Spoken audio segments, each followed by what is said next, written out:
Bonjour à toi, j'espère que tu vas bien. Aujourd'hui sur Vivons Physiologique, nous allons aborder un sujet qui devient de plus en plus à la mode.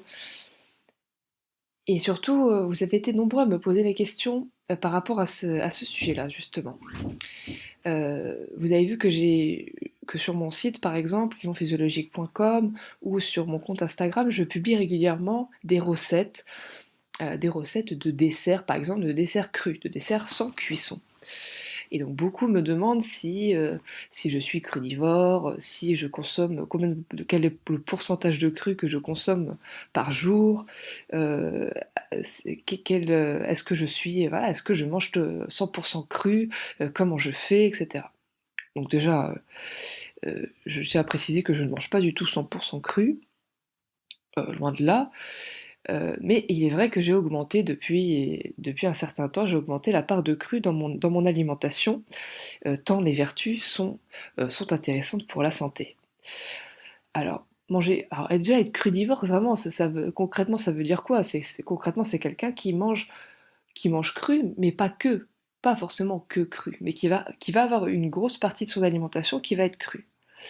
Et c'est vrai que, heu, voilà, souvent on me dit: «Oui, mais cru, c'est bien joli, mais cru, tu vas manger, des carottes râpées, des tomates, j'ai pas envie de manger ça toute ma journée et tout». Alors que cru, c'est pas manger ça, c'est pas manger uniquement ça, effectivement.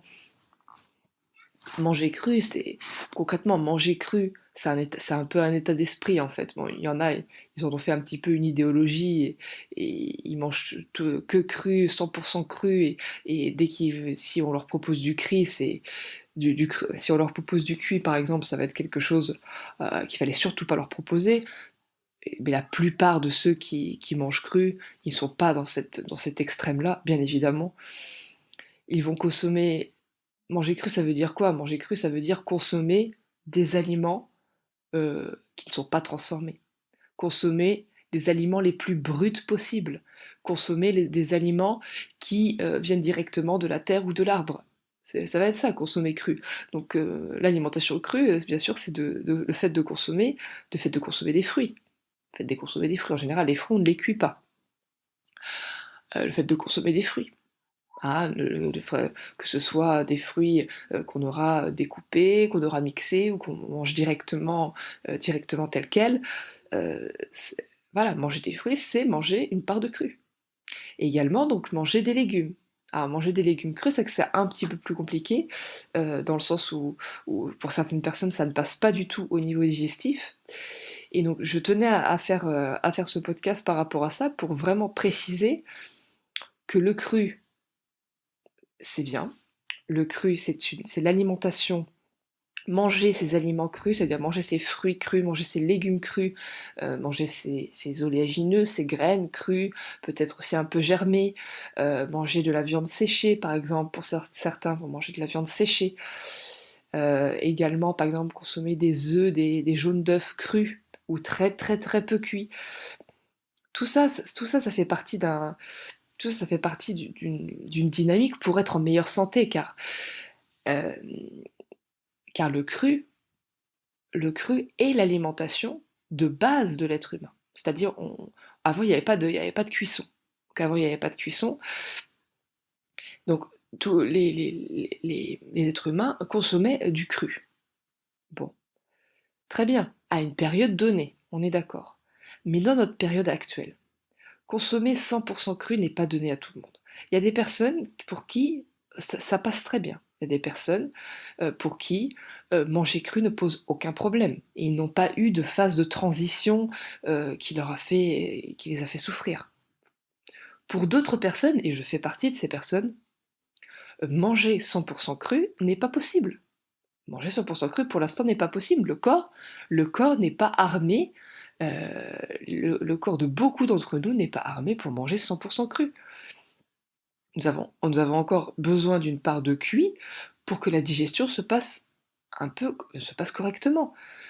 Ce qu'il faut bien comprendre, c'est qu'effectivement, en mangeant cru, vous avez toutes les vitamines, tous les minéraux, tous les micronutriments qui vont qui vont potentiellement pouvoir être assimilés par notre corps.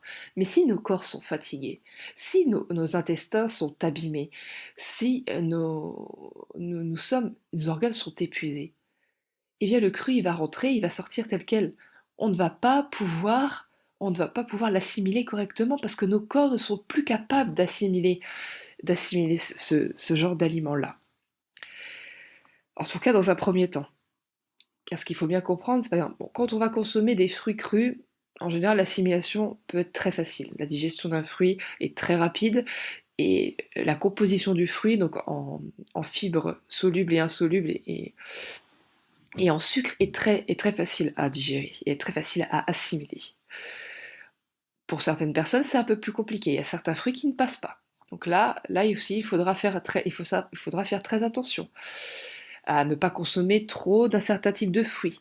La clé, c'est vraiment d'expérimenter, hein. C'est vraiment d'expérimenter et de voir si tel aliment nous convient ou justement nous rend un petit peu malade. Donc, c'est vraiment, faut s'écouter. Vraiment, faut écouter son corps et faut voir ce qu'il nous dit et ce qu'à ce moment précis, il peut manger ou pas. Ce type d'alimentation. Mais je suis pas en train de vous dire que toute votre vie, vous n'allez plus pouvoir manger d'orange, par exemple. Non. C'est qu'à ce moment précis, il y a des choses qui dysfonctionnent un petit peu dans votre corps, dues probablement à un mode de vie, une alimentation qui n'est pas adaptée, et qu'à ce moment précis, vous ne pouvez pas manger de tel ou tel aliment. Mais il est vrai que, voilà, tous les corps ne sont pas faits pour manger du cru, et par exemple les légumes crus, donc à part pour les légumes comme le concombre ou comme les tomates qu'on a l'habitude de manger crues et qui n'ont pas des fibres insolubles très dures à digérer. D'ailleurs, on les considère pas totalement comme des fruits, on dit souvent que ce sont des fruits-légumes. On les considère pas totalement comme des légumes. On dit souvent d'ailleurs que ce sont des fruits-légumes, hein, ce sont un peu ou des légumes sucrés, ou justement des légumes non sucrés, ou des fruits non sucrés. On leur donne plusieurs noms. Mais en ce qui concerne les légumes, totalement les vrais légumes, parfois, voilà, consommer de la courgette crue, eh ben, c'est pas adapté à tout le monde. Ça va râper les intestins de beaucoup de personnes, et sur des intestins enflammés, eh bien, c'est assez douloureux.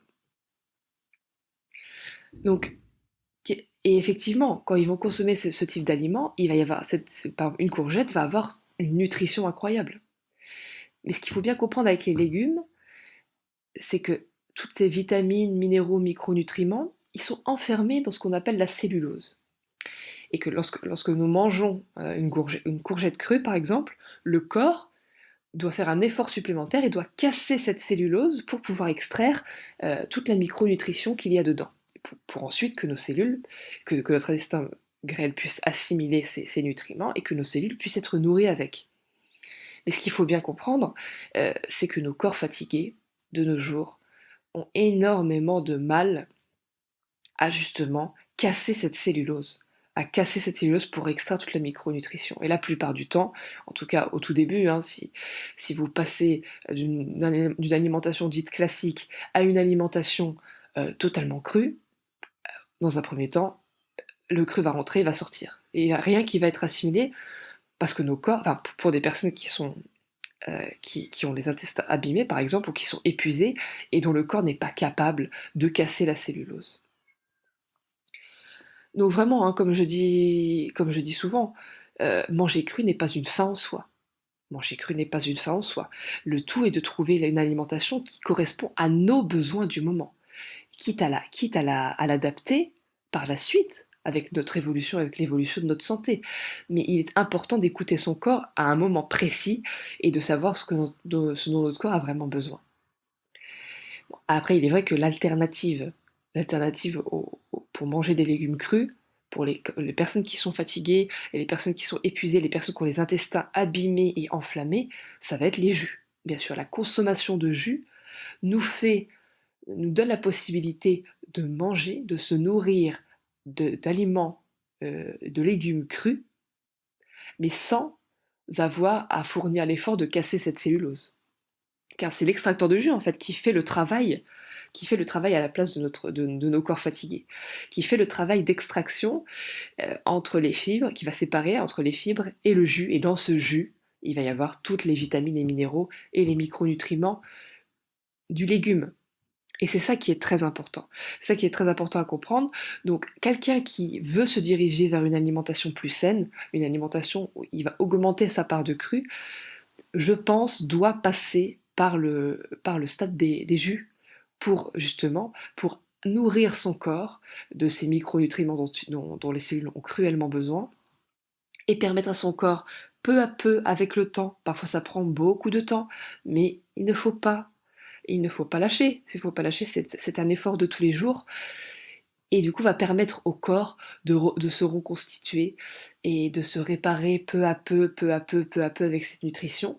Et ensuite, il est totalement possible que dans plusieurs mois, dans plusieurs années, parce que parfois c'est dans plusieurs années, votre corps soit réparé, ou en tout cas aille beaucoup mieux, que les intestins soient moins enflammés et que du coup vous pouvez intégrer dans votre quotidien une part plus importante de cru.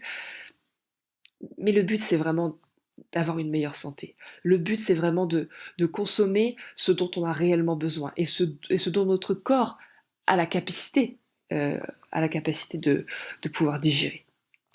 Donc forcément, quand on veut manger ça, on se dit, parfois il y en a qui disent non, non, mais moi je me lance dans le cru, je sais, j'ai compris, oui, oui, tu as raison. Je suis d'accord avec toi. Le cru, elle peut être la solution à beaucoup de choses. Mais regarde d'abord l'état de tes intestins. Regarde d'abord l'état de ton corps et adapte. Adapte. Quelles sont les alternatives avant d'atteindre, de pouvoir manger ce type d'aliment très riche qu'est le cru. Donc les jus, déjà consommer un jus par jour, ça sera déjà beaucoup. Hein. D'ailleurs, c'est d'ailleurs dans cet état d'esprit-là que j'avais organisé sur Instagram il y a quelque temps un défi 21 jours, un jus par jour. Et d'ailleurs, je vous mettrai en description de cette vidéo le lien pour accéder au téléchargement du e-book que j'ai écrit à la suite de ce défi. Défi 21 jours, un jus par jour, où vous aurez 20 recettes de jus différentes pour la saison automne-hiver. On fera un autre défi pour la saison printemps-été, mais en tout cas pour la saison automne-hiver, j'avais fait ces 20 recettes de jus qui pourront vous aider au quotidien justement à vous motiver à vous faire des jus avec des recettes très très bonnes et différentes qui vous permettent de varier. Deuxième alternative, ben, vous mangez des légumes, mais des légumes cuits à la vapeur, mais pas à la vapeur, à une vapeur douce, pas trop longtemps, encore un peu croquant les légumes, pour avoir le maximum de nutrition, mais pas cru, c'est-à-dire un peu cuit, mais pas cru. Et ensuite, voilà, consommer également beaucoup de corps gras pour essayer de réparer, pour essayer de faire un pansement au niveau de ces intestins qui sont de plus en plus douloureux. Et bien sûr, vouloir manger cru, c'est également être en transition et passer une phase où on se dit: «La nourriture industrielle, j'arrête. Je diminue au maximum et je me dirige vers des aliments le plus brut possible». Peu importe le mode de cuisson, s'il y en a ou s'il n'y en a pas. Au moins je me dirige vers une cuisson plus respectueuse des aliments et qui va, conserver les nutriments. Ou alors je me dirige pour augmenter peu à peu la quantité de cru dans mon alimentation pour avoir toute cette nutrition-là. C'est vraiment très très important. C'est vraiment très important de ne pas aller trop vite. De ne pas aller trop vite et de ne pas vouloir faire tout de suite ou de ne pas vouloir écouter son corps. Il faut absolument écouter son corps, il faut tester. Est-ce que tel aliment passe? Non, ça ne passe pas. Eh bien, pour l'instant, je le mets de côté. Pour l'instant, j'ai pas dit à vie, j'ai dit pour l'instant. Est-ce que tel aliment passe? Ah oui, là, il n'y a aucun problème, ça passe tout seul, c'est très doux, ça adoucit. Le jus de pomme, par exemple, adoucit énormément. La banane crue, enfin, la banane à manger comme ça, la banane quoi, adoucit énormément les intestins également. Tout ça va permettre peu à peu, il faut y aller progressivement, il va permettre peu à peu d'avoir une alimentation beaucoup plus saine. Donc également le fait de faire germer des graines, comme par exemple les graines de fenugrec ou les graines d'alfalfa, qui sont très faciles à faire germer. Ça, c'est de l'alimentation crue, pareil. C'est de l'alimentation qu'on dit l'alimentation vivante. Et ça va apporter énormément de nutrition, des oligo-éléments, notamment, et des vitamines et des minéraux. allez-y progressivement. Allez-y selon votre capacité et écoutez-vous. Écoutez votre corps, écoutez les symptômes qu'il vous transmet lorsque vous mangez tel ou tel aliment. N'y allez pas à tête baissée. Écoutez-vous. Écoutez-vous, c'est très très important. Ne négligez pas également les protéines animales, ou en tout cas les produits d'origine animale, le jaune d'œuf, de la viande une fois de temps en temps, euh, les bouillons d'os qui vont panser vos intestins, qui vont soigner vos intestins. Donc ça c'est très très important. Donc voilà, je voulais juste vous faire ce petit podcast euh, par rapport au cru, par rapport à l'alimentation crue, et tout en vous précisant euh, que justement j'ai rédigé un article sur ce sujet, un article bien détaillé, c'est un article invité, donc je vais le publier sur le site Elsister. Je vous mettrai le lien Je vous mettrai le lien sous cette vidéo. C'est un article que j'ai rédigé sur un autre site. Voilà, sur un autre site qui parle également de nutrition et de bien-être. Donc voilà, j'espère que ce podcast vous aura plu. Si vous avez des questions, n'hésitez pas à les mettre en commentaire de cette vidéo. N'oubliez pas de vous abonner, de vous abonner à cette chaîne si ce n'est pas déjà fait, à mettre un petit pouce bleu pour plus de visibilité. Et je vous dis à très bientôt pour un nouveau podcast.